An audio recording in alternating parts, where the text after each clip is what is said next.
So find yourself space within your room and stand in your left stance. So again, like Jenny says, it's going to be nice and easy tonight. So left leg forward, hands up, elbows in. So just while we look at this for like 30 seconds, just make sure your hands are here on your cheekbones. Your chin is too low, top of your head is obviously too high. So around your cheekbones is perfect. Make sure your elbows are in. And again, once you're comfortable, you can move backwards and forwards. So just start moving. Now in the red belt, you don't have to be able to move, but if you look at me and Jen, if Jenny keeps moving and I don't, which one looks better? So even if you used to take your red belt, I know most of you have, but again, movement is key, okay? Movement, movement, movement. Right, and now what I want you to do, keep moving, just change directions just for 30 seconds, really simple. Just change directions, face different parts of the room. Finley, get your guard up, sir. Who is that? Looking good. Nice, well done. Well done, well done. Okay, shake it out. Right, so we always say about left stance and right stance. So right stance is your right leg forward, your hands up. But what I want to look at is the transition between the two. So you don't just go like that and step through. You go from your left. If you want to be really cool, what you can do is, if your feet are like that, bring your right leg like that. So you kind of do like a shape of a C. So instead of just walking forwards like that, you actually bring your leg in a little bit and then back out. So your feet do that as you walk. So just means if you get caught, it's what we used to do in Kung Fu, it means you've got a slightly better stance as you go through. When you change stance, your hands rotate from your right to your left. Right to your left, like that. And it just makes it a bit smoother. So if I was fighting Jenny and I go like this, it's quite a big, bold, square movement, and she'll see it coming. If I'm a bit sleeker with my legs, I stay at the same height. What happens is when you change height, your opponent will see height change, register movement, and then react accordingly. Whereas if you let your feet slide, not drag on the floor, but if you stay the same height, they won't see that movement. Therefore, you should be able to get closer to them quicker. So just practice going from your left to your right, change direction, left to right, let your hands move. I don't think I certainly haven't taught that technique in about 4 or 5 years. So I know quite a few of you have never done that. Nice, Sophie. Well done. Good, Jade. I can't see your feet, but I'm assuming you're getting it right because your guard looks perfect.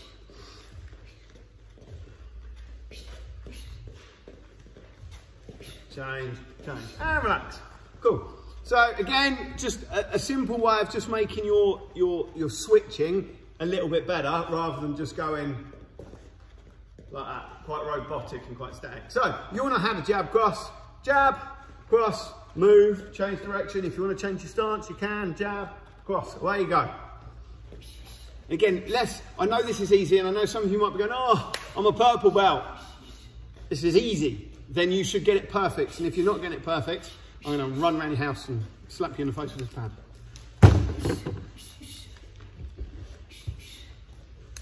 Nice, Cafe. Good. So switching your stances, changing your directions a little bit. Remember, if you swap stance, your right hand is your jab. If your right leg's forward, your left hand is your jab. If your left hand is forward. Cool. Shake it out. So, again, difficult if you're by yourself, but if I'm fighting Jenny and I go jab with my left, if I'm quite slick, I can change to my right stance and throw a jab and hit her quite quickly. Whereas at the moment, I'm out of range. But if she sees this happen, she'll move out of the way. So being able to move quickly and break down that space, yeah? So, and again, if I kick and miss my stance, fall forwards, I might land in my right stance and I might want to continue fighting this side rather than going, hold on a minute, let me swap back, right now I'm comfortable and away I go. So the quicker you can adapt being left and right-handed or left and right-legged as you fight, and then you stood on your phone then, it just makes you a better martial artist, okay? So, really simple. Now you're gonna go uppercut, uppercut, change stance, uppercut, uppercut. And if you watch the boxing at the weekend, the guy that won it, a 21-year-old Mexican, beat an undefeated British super legend and he got stopped in round 7 or 8. But what stopped it were these evil body shots, and what he managed to do is kept stepping in and throwing body shots, like dangerously powerful. But he had a really nice stance, and his foot movement was fantastic. So if you saw it, you know what I'm talking about. If you didn't, then go back and watch it. It's on YouTube. But being able to change your stance and throw a shot, change your stance and throw a shot without going like walking like that is really, really good skill to have. So away you go. So practice changing your stance. Uppercut, uppercut, change your stance. Uppercut, uppercut. Again, it'll only be a few weeks and then you'll all be back in here and then we can go through this one properly. Remember, keep your hands up. Keep your hands up, Sam. And keep your hands in. Again, on them toes, moving. 1, 2, change your stance. 1, 2, change your stance. Perfectly executed by Jen.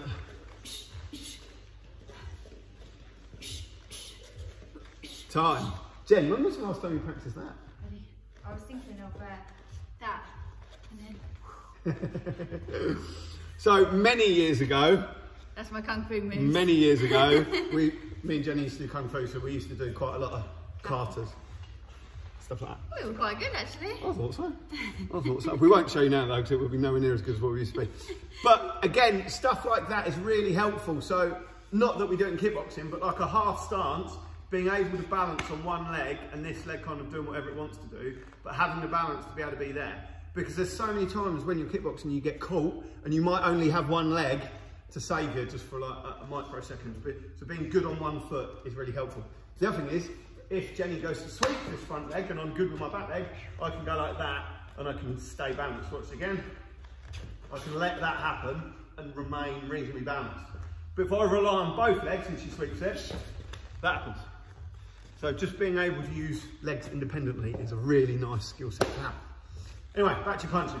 So, change stance, hook, hook. Change stance, move, change direction. Hook, hook. Who let you in the building today? Why should I? Remember, hook, hook, change direction. If you want to add a little sneaky roll in now, you can. Hook, hook, roll, roll. Good, Drew. Nice, Jade. Well done, Corbett's. Well done, Kirsty. Nice, Emily. You've changed room today. Looks like you've got more space. Oh, yeah. Didn't even notice that. I did. And shake it out. So with that in mind, like, do you go, right, tonight I'm going to train in the front room. Tomorrow I'm going to train in the bedroom. You've got to mix it up a little bit. Yeah. Well, we're still in the gym. Right, so again, you all know it's jab, cross, uppercut, hook, isn't it? It's quite simple, but just making it a bit smoother and a bit more fluid, yeah? Makes it so much faster when you're hitting someone. If you're clumpy and lumpy when you punch, it's quite slow. So put it all together, just in your own time, shuffle around. You can go jab, cross, hook, uppercut, hook, cross, 2 uppercuts, change stance. Just like get really smooth with it. You haven't got to rush it. Change your stance, move about. 1, 2, up, over, change stance, move back. Make it make it look really cool. Wants to be smooth. Wasn't Lucy doing the beginning of the class? Lucy, did you start the class? Yeah. What's happened? Hey, Mum, how are you? Star jumps, go! She did do this morning's class as well. Yeah! Love that. Yeah. Yeah. Sorry, Lucy. She has been training today. Okay. Yeah, I was trying to stand up for you, Lucy. Yeah. That's it, Riley. Go and hit her. Oh, Sam, get them hands up after you punch. After you punch, get them hands up. And shake it out. Shake it out. Cool. So, again, all of you know this. In the red belt, you've got jab, cross, hook, and uppercut. And as long as you, if I say throw a jab and you throw a jab rather than a front kick, then obviously you're going to pass it. But you want to get an A grade and you want to get an A star when you're punching. You want to make sure it looks really, really good, which also helps when you go up into doing your yellow belt. You're already 2 steps ahead of everyone else. So parries and slips, really simple. Parry, parry. 1, 2. If you're with someone, then obviously you can use them to throw a jab cross and you can parry, parry. But let's get it really strong. Forearm, wrist sort of area there is blocking across. 1, 2. Using your shoulders, using your arms. 1, 2. You should use some of your shoulders, some of your hips, even turning your feet. So if Jenny does a parry, watch her foot, hopefully. There you go. So watch her back leg. So she's blocking, but her whole body from the foot all the way up is working. So you're not just going like that. You're not just going right and left. You're using your whole body. 1, 2. And again, if you look how much smoother it looks, that is still a parry. That's not wrong. But if I go twist, twist, it just makes it all a little bit smoother. Rather than that, you go 1, 2. Away you go. Again, slip, slip, making it nice and easy. Nice and easy. Yes, Seth and Izzy working together. I love it. Well done. Most of you are by yourself tonight, which is cool. Parry, parry. Boom, boom. Go on here. Ophelia. Parry, parry. Get them hands up. 1, 2, like that. Copy me. 1, 2. That's better. Well done. Well done. That's it. Good girl. Well done. Riley, that's a bit of overkill, mate.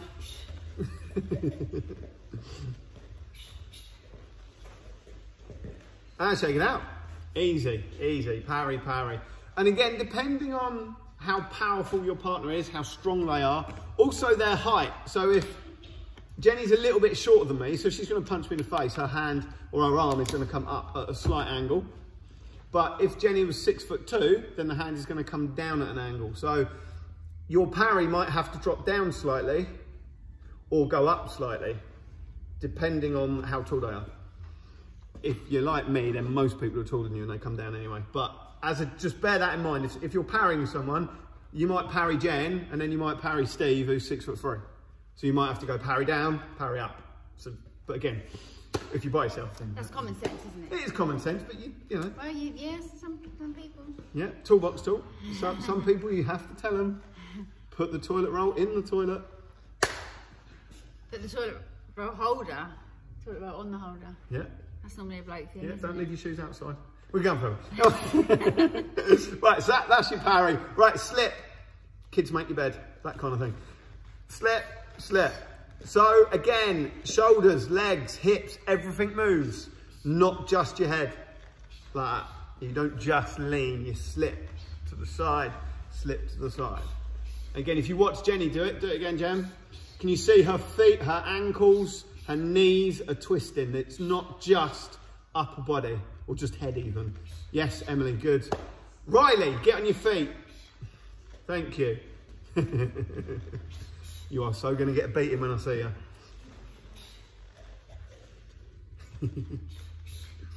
Slip, slip. Yes, nice. Very, very nice, Mr. King. Looks good. Huh? Yeah, it says Lewis. I just wanted to call him Mr. King. Because it warranted a mister. Yes, Izzy. So again, I'm just using Izzy and Seth as an example. Not that I can see them, but yeah. Not that you can see them, but Izzy is about a foot taller than Seth. So they're like that. So if you bend down a little bit, there you go. Right, Jenny's now gone to Seth's size. But if Jenny throws a jab to me and I want to slip that jab, because I'm already a foot above it, that's going to be much harder than if we're like that.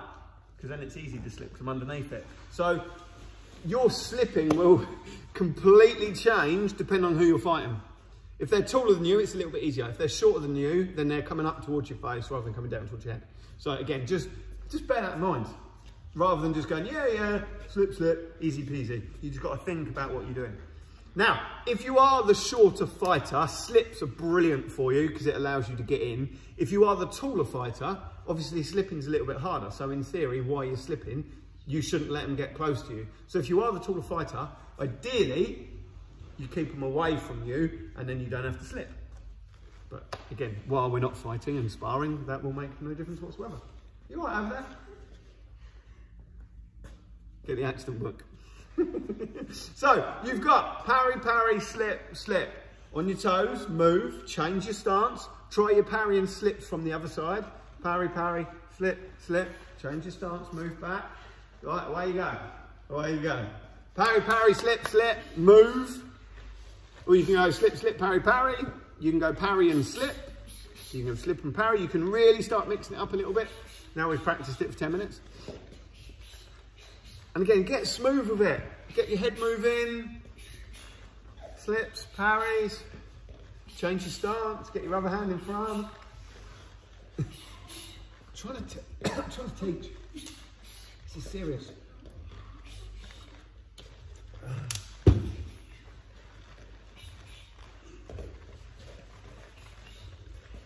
You're giving up. 20 seconds. Keep going.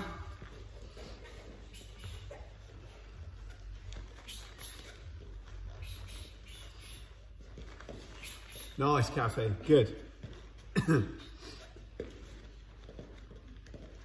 Cool. And shake it out. Right. Just out of curiosity, what else does slipping allow you to do? Does anyone know? Anyone want to have a guess? What does slipping really help with when you're fighting? Is anyone going to put their hand up and say, I know? Say that again? That was Samuel. Helps you to move out the way. It does help you to get out of the way, yes, well done. So slipping means hopefully you won't get hit. It does allow you to get out of the way, but what else does it do? So it allows you to get out of the way, but it does something else as well. Callum's going to answer. Allows you to get in. Cool. Allows you to get in. So if Jenny throws a jab and I slip, obviously the first thing is I don't get hit. She's trying to hit me, so I don't get hit. But what that does allow me is to change my angle to hit her back. So it's not a case of free jab, slip, go back to normal, reset, and then hit. It allows me to get in, so I can slip and I can hit. I can come over the top. If I cross, if I slip and just do this, obviously I'm still out of range. But if I slip and bend and come in, yeah, Jenny's thinking she's hitting me over there. I've slipped to the side, but what I've actually done is come in and allow for a body shot. So it stops you from getting hit, but it also allows you to get closer to hit them if you're brave and quick. Okay? So slipping is a wicked way of getting inside when they're throwing their shots. But again, really difficult to practice or actually work out if it's working when you're by yourself. But again, when we get back to it, you can just go and get your husband or wife, your brother and sister, and say, look, throw a punch at me, see if I can get in. That's how you're going to practice. Jay, do you at work? So, right, put it all together. So what I want you to do is start moving. I want you to go parry or slip or block, throw a punch. And what I also want you to do is start moving your head like you're being hit, but obviously there's nothing there. But get used to doing that. Changing your angles, changing your space, throwing your shot, maybe change stance. Really simple, move that head, find a different way in. Do I look stupid? Uppercut, hook, away you go. So 1 minute.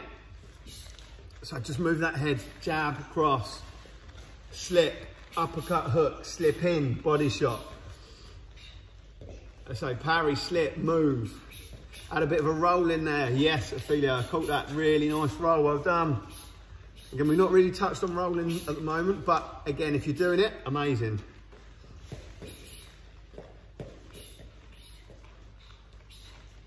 Good effort, Sam, good energy. Keep your hands up afterwards, and that'll be perfect. Sam's gone into a rave now.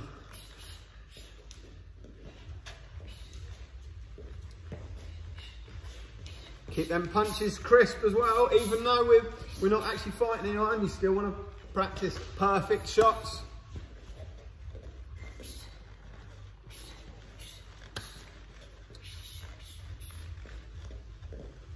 Keep going, keep going.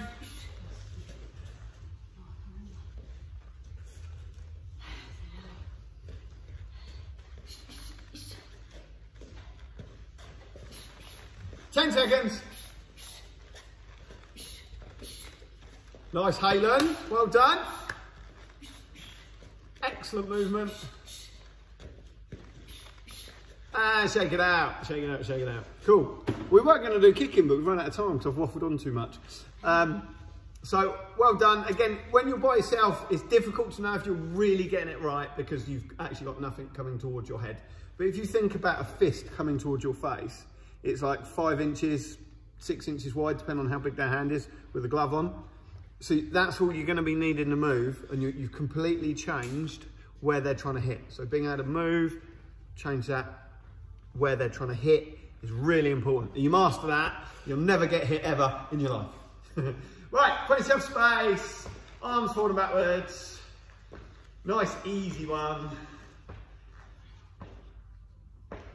Not many calories burnt. Sorry about the laughing at the beginning. 224. Oh. And reach up. It's all working. It's all working, it's all learning.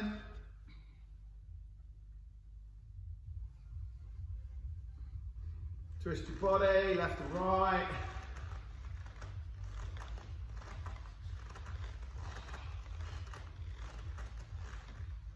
And large circles forwards.